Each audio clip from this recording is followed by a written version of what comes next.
Hello friends, welcome to my channel. I am friends Madhavi और आज हम बात करने वाले हैं एक रिपोर्ट की जिसमें आप एडजस्ट कर सकते हैं adjust resource cost and prices.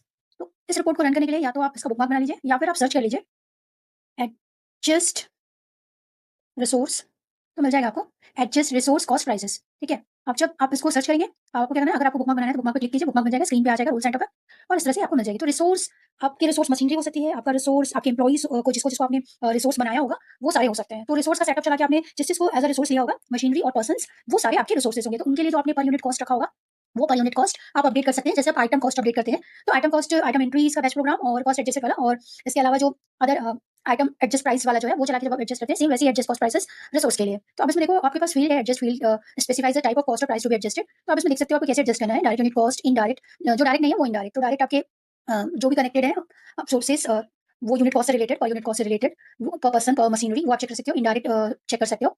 तो आप शॉर्ट में ये भी बोल सकते हो फैक्ट्री कॉस्ट, और इनडायरेक्ट को डायरेक्ट को फैक्ट्री कॉस्ट कह सकते हो, और फैक्ट्री कंपनी का जो एक्चुअल कॉस्ट होता है बेस प्राइस, और इनडायरेक्ट को आप कह सकते हो अदर देन फैक्ट्री कॉस्ट। तो जो भी आपके इनडायरेक्ट कॉस्ट आएंगे, ओवरहेड्स या अदर इनडायरेक्ट रिलेटेड लेबर वगैरह का कॉस्ट, तो वो आप चेक कर सकते हो आपकी कैसे सिस्टम काम कर रहा है। उसके बाद है आपका यूनिट कॉस्ट पर यूनिट के लिए। तो पर यूनिट प्राइस इंक्लूडेड आप बोल सकते हो डायरेक्ट एंड इनडायरेक्ट कॉस्ट।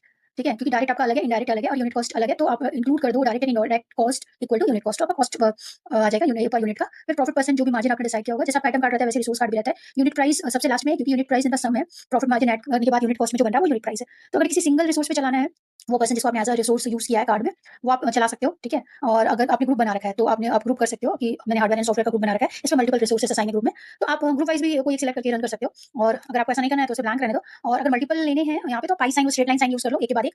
जैसे कैथरीन लगाया, फिर पाई साइन यूज किया, फिर सेकंड लीना लगा दिया, मार्टी लगा दिया, टैरी लगा दिया, इस तरह से आप जो भी यूज करना चाहते हो।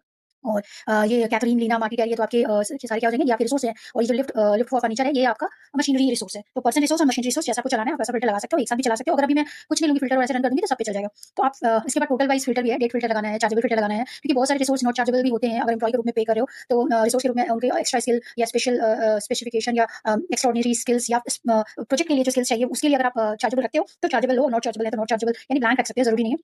डेट फिल्टर आप लगा सकते हो, यूनिट मेजर फिल्टर आप लगा सकते हो, तो डिपेंड करता है आपको कौन सा फिल्टर लगाना है। और एडवांस आप चेक कर सकते हो, ये एक्सेल एंड रोज के लिए ही है। तो आप इसमें रोज वगैरह कितने टाइम लगेगा, रोज जनरेशन टाइम एंड कितनी रोज हो सकती है, और मैक्सिमम डॉक्यूमेंट आप एक्सेल का कितना बना सकते हो, इससे रिलेटेड है। तो अब आप शेड्यूल भी कर सकते हो और आप चाहो तो अभी भी रन कर सकते हो। अगर आप शेड्यूल करोगे तो सिस्टम पे आप ऐसे आपको शेड्यूल करना होगा। रिपोर्ट आईडी देखो, रिपोर्ट आईडी 1195, रिपोर्ट का नेम है एडजस्ट रिसोर्स प्राइस, और रिपोर्ट आउटपुट टाइप अभी तो नन दिखा रहा है, प्रोसेसिंग ऑन है। प्रिंटर अगर आप सेलेक्ट करते हो तो ये उस पे भी आ जाएगा कि आउटपुट टाइप आप पीडीएफ ले सकते हो, क्योंकि शेड्यूल है ना इसलिए अभी डिसेबल है। अगर आप प्रिंट करोगे तो आपसे पूछ लेगा कि पीडीएफ में लेना है, या आप प्रिंटर असाइन करो, फिर प्रिंटर का नेम ले लेगा सेकंड लाइन में। फिर नेक्स्ट आपका जो डेट एंड फॉर्मूला है, after next day, one day, one week पे, वन W या वन D+1 W या इसी तरह वन मंथ, इस तरह से आपको डेट फॉर्मूला लगाना पड़ता है, वो पैटर्न आप देख लेना।